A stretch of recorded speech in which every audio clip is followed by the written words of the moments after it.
कालीकूर्च समायुक्त माया कूडोपदेशतः प्रणवार्थ प्रबोधिन्यौ नमामि गुरुपादुके श्री गुरुभ्यो नमः क्रीं मात्रे नमः नमः सदसे.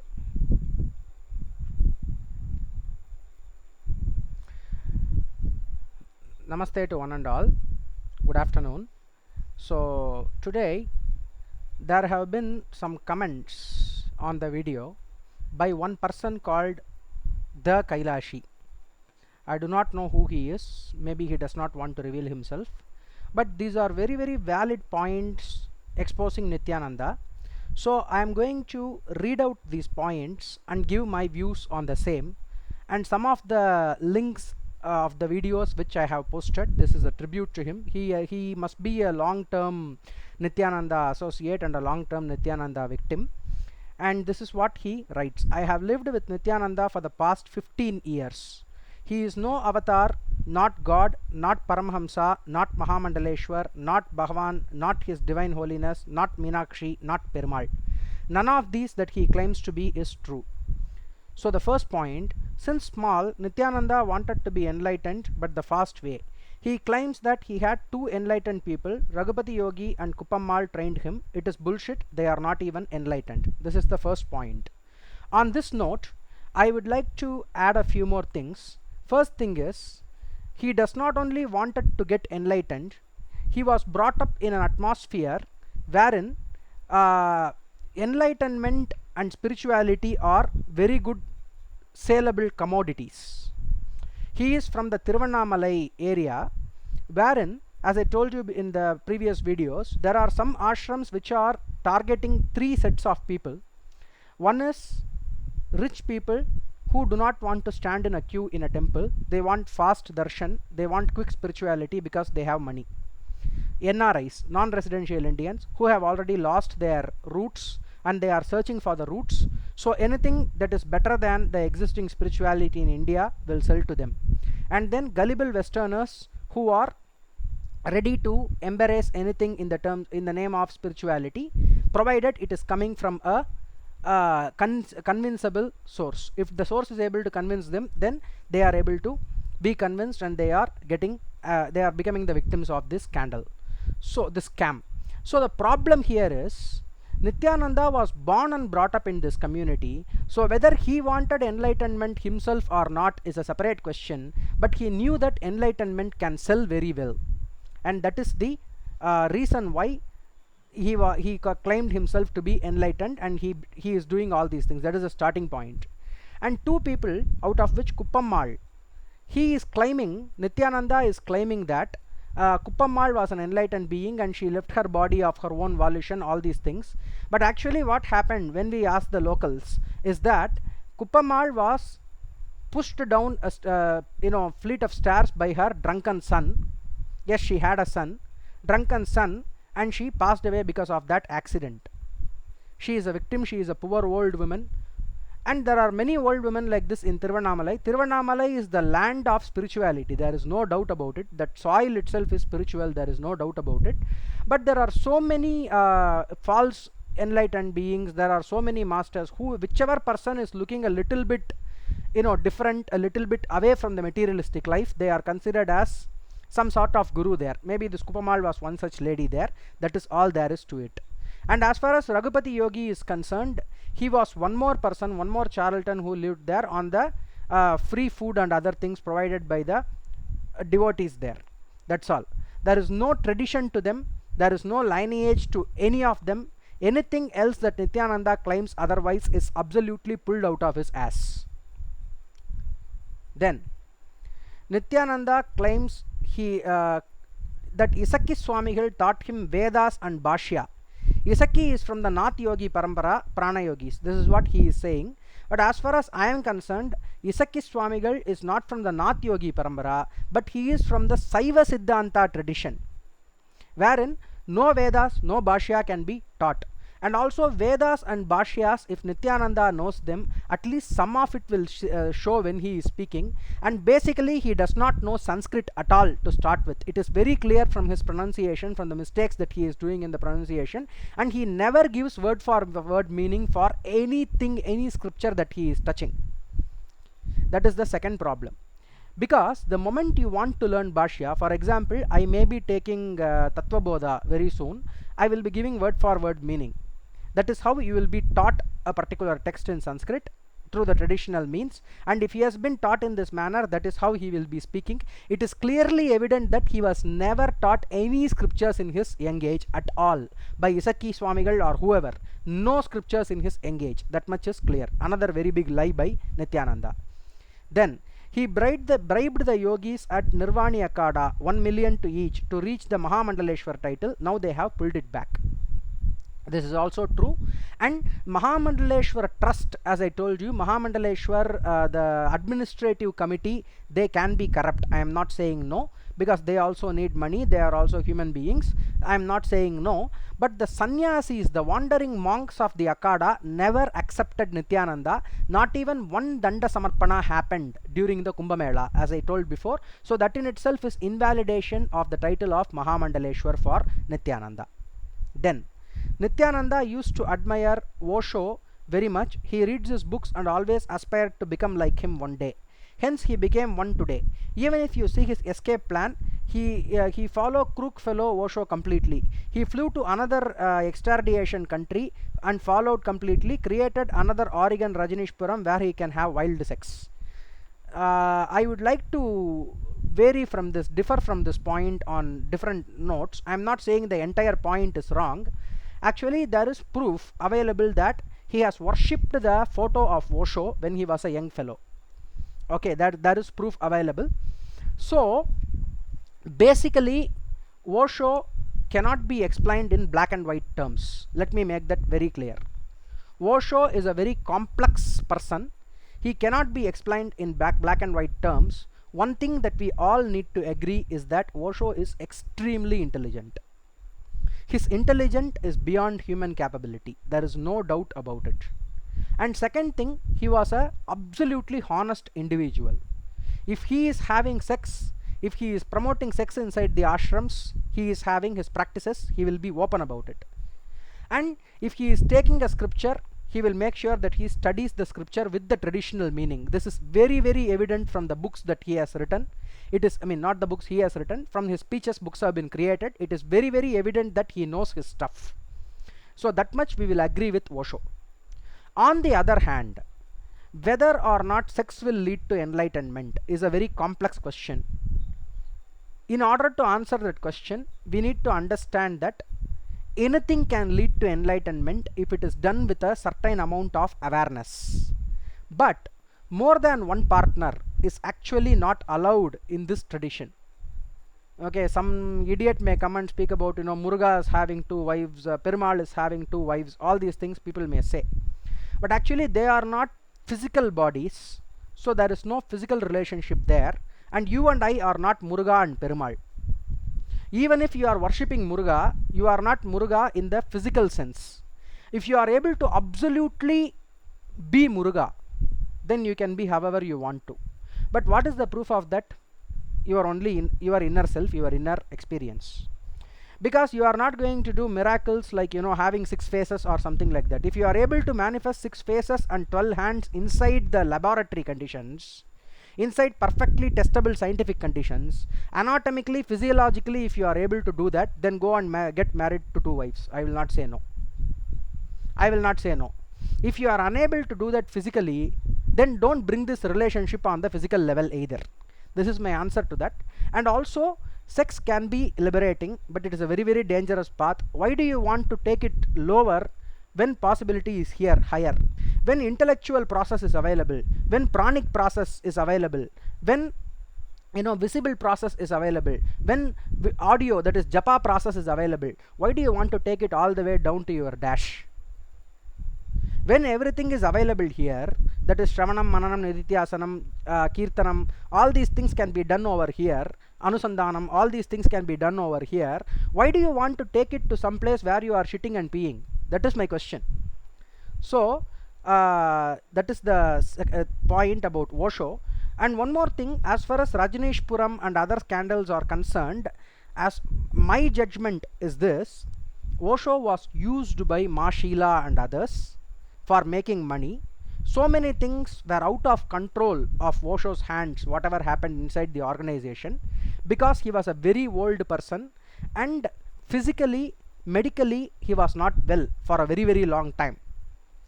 I don't want to get into the controversy of whether somebody poisoned him, whatever. I don't want to get into that.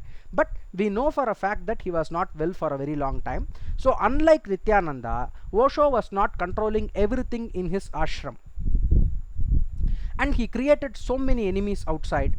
So because of all these things, certain things came to head during his time itself.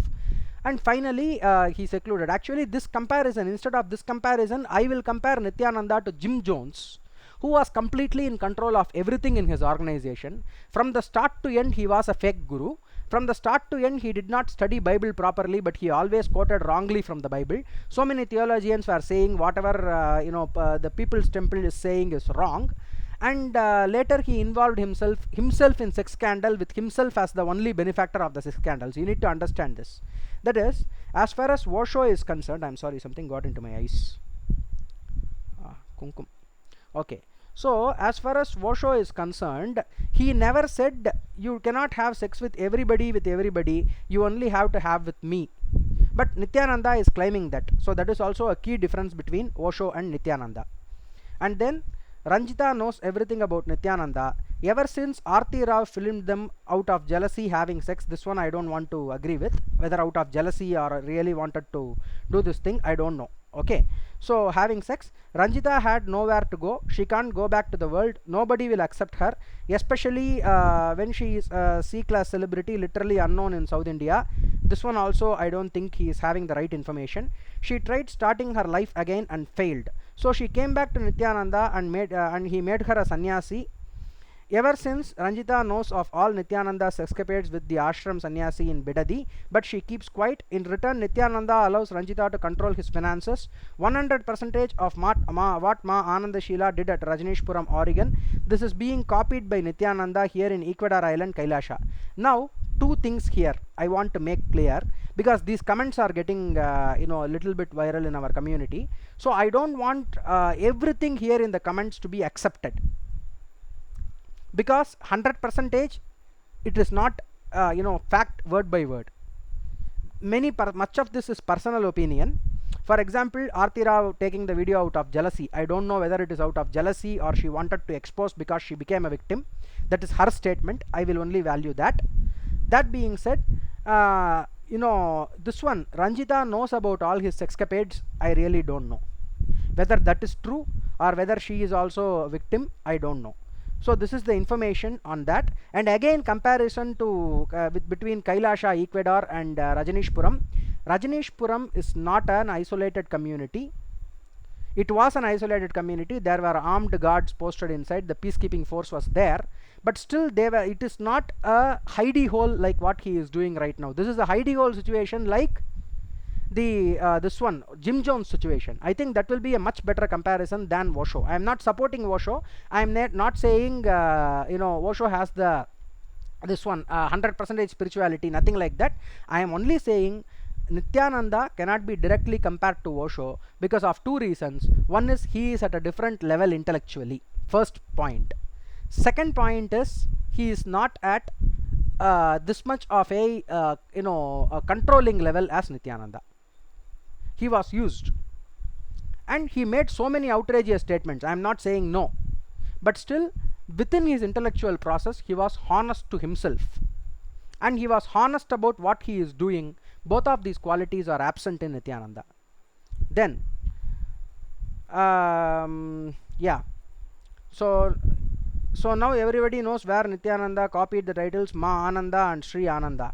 Yes, so the Ananda suffix that Osho used, okay, not prominently, he never claimed any title for himself, but some of these Swamis were called Ananda. Anand was in the Anand Prem, Anand Paramesh, all these names were Anand Kavita, all these names were there, but it was before, not after. He did not claim any proper sannyasa lineage. In fact, he gave maroon robes to his sannyasis instead of the traditional ochre robes. He was bringing in a little bit of Tibetan Buddhism there. He was channeling a little bit of Tibetan Buddhism there. So let that stand there.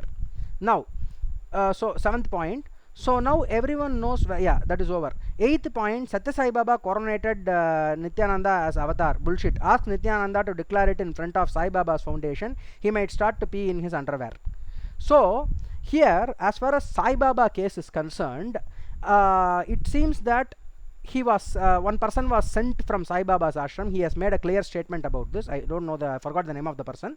So he came and he was given the opportunity to do Pada Puja to Nithyananda. So he is from a spiritual organization. Another spiritual guru is giving him the opportunity to do the Pada Puja. So he is doing. Now the crown and the Paduka were provided by Nithyananda ashram. It did not come from Sai Baba ashram. He has made this very clear in his legal statement, that it is not from Nithyananda ashram. I mean, it is not from Sai Baba's ashram, it is from Nithyananda's ashram.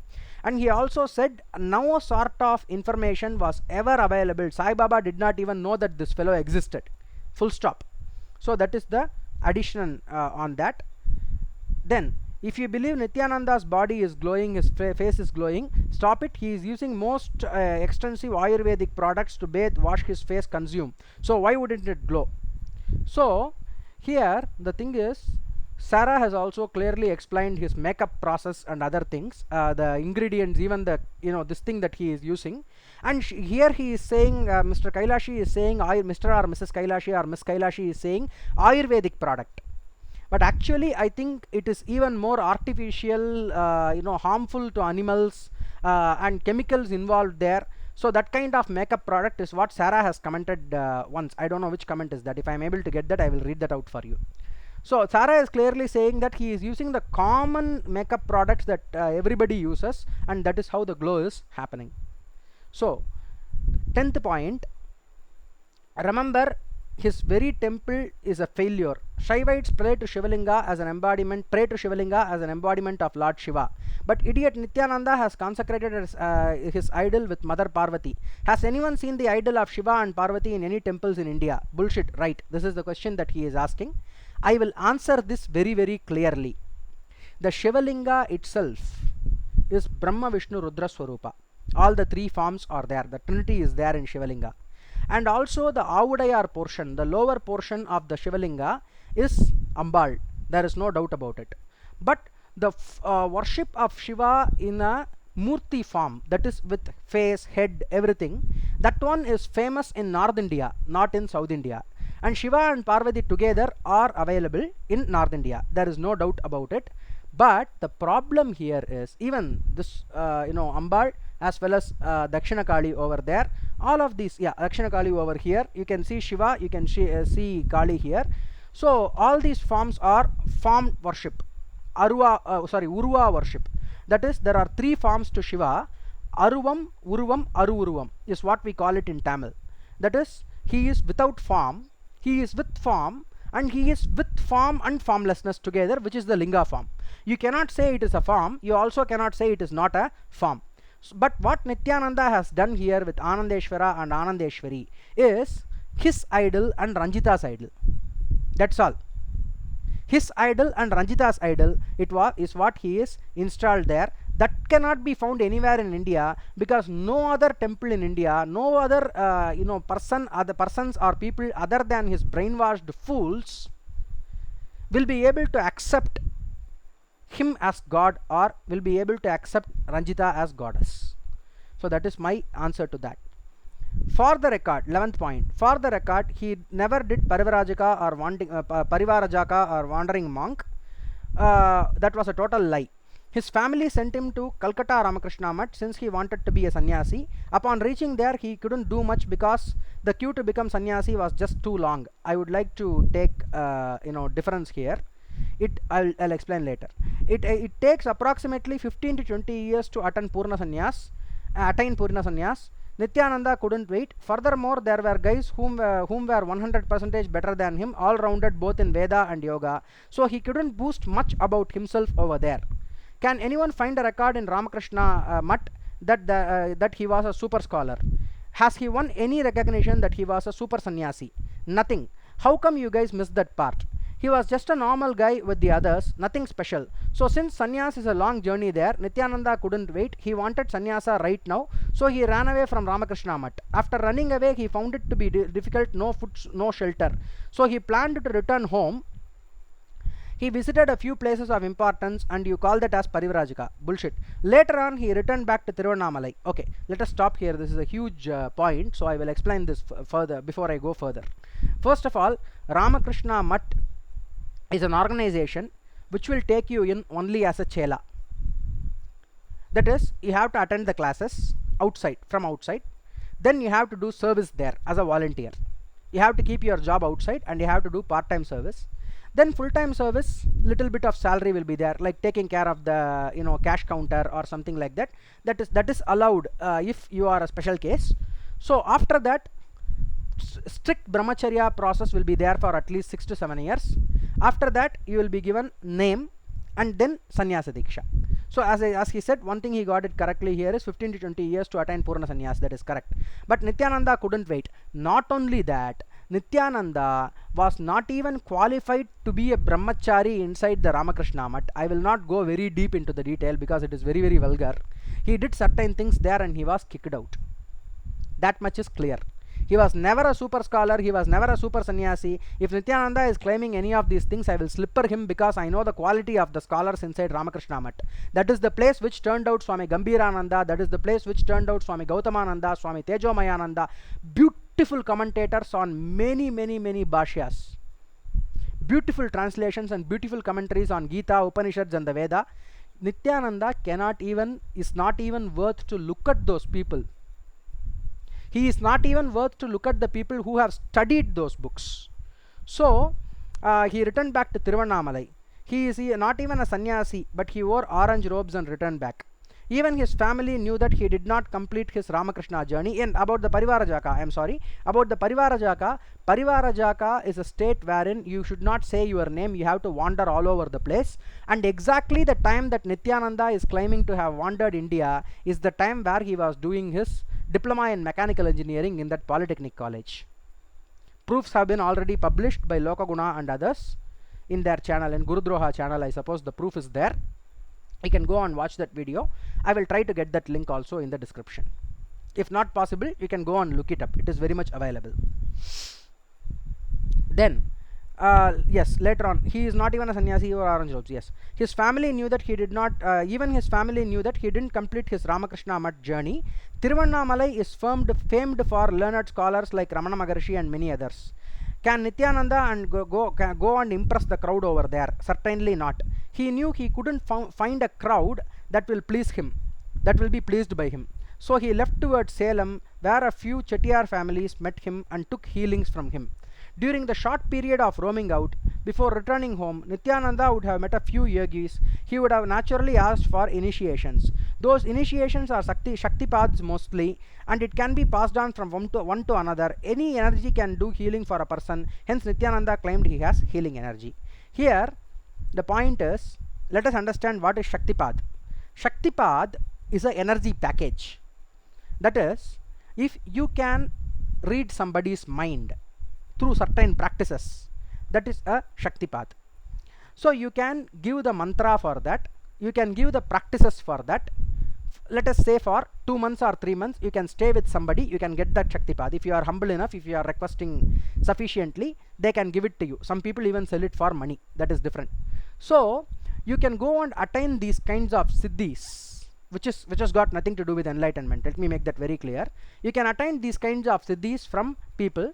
And also the point that he will not be able to please the crowd in Tiruvannamalai is not correct, because as far as Tiruvannamalai is concerned, it is not only the fertile ground for real enlightenment, it is also the breeding ground for cult people, breeding ground for scam artists like Nithyananda. I have made that clear already in this video, and also in some other videos I have made it very, very clear. So that being said, he went to Salem, and some very famous Natukotai Chettiar people, they were supporting him, they took healing from him, and he himself has given a clue for this. He said, I was doing healing for Chettiar family, and I came as a Pottiyadi Payyan for a Chettiar family. So that is what he is saying. In Nithyananda has made this claim, so this much this one has proof in Nithyananda's own words. Then consecrate, 12th point, consecrating idols of devotees that donates 1 million USD to him. Rest of the devotees will start praying to those idols. Pure bad shit. Have anyone seen such a tradition existing in India? Never. He is copying exactly Osho. Only the rich and famed will be kept close to him. Show the idols into his ass. Okay, all this is profanity. I don't want to read that out. So those whom donated are screwed. Now, two things I want to make it clear. Osho never ever pandered to the rich. He said, I am not a person for the poor people. I am not supporting Osho once again. I am just saying what is reality here, because this person, male or female, whoever, Kailashi, has got some wrong understanding of Osho. Maybe he was a part of the Osho ashram. I don't know. I don't want to comment on that. But as far as my understanding goes, Osho never claimed that he will create idols or anything like that. He simply stated, I am a rich person, I want to live a luxurious life. So whoever is rich, come to me. Poor people, don't come to me at all, because you will come and say you have to give spirituality for free. I am not willing to do that. I am only a rich person sannyasi, so I will be a rich person sannyasi. This statement he is able to make openly and honestly, and that makes all the difference. Let me make that very clear. I want to really request you, Mr. or Mrs. Kailashi, to view back again at Osho, read his books with an open mind. You will come to a different conclusion. He is a very, very important person in the modern spiritual movement. So simply please do not go throwing the same mud on Osho that you throw on Nithyananda.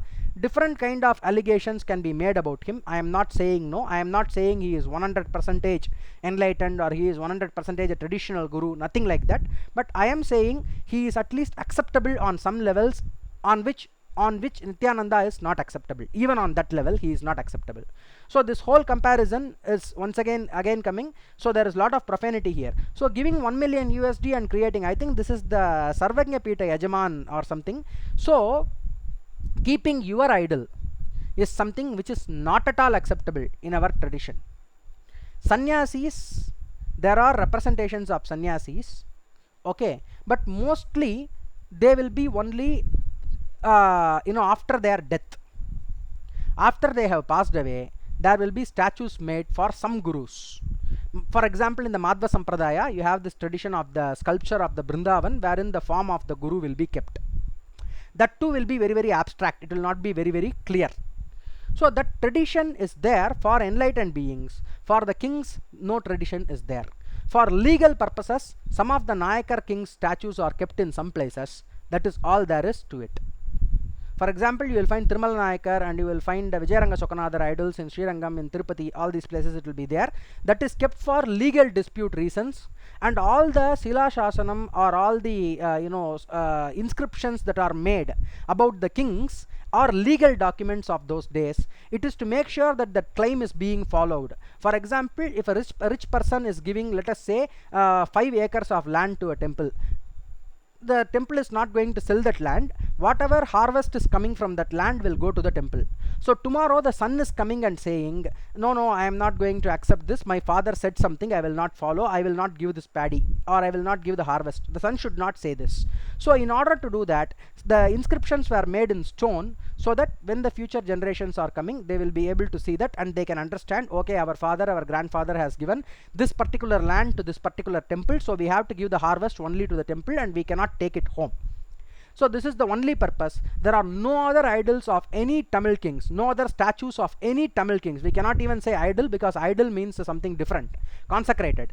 There is no consecration process happening for any of the idols. They are not being worshipped at all.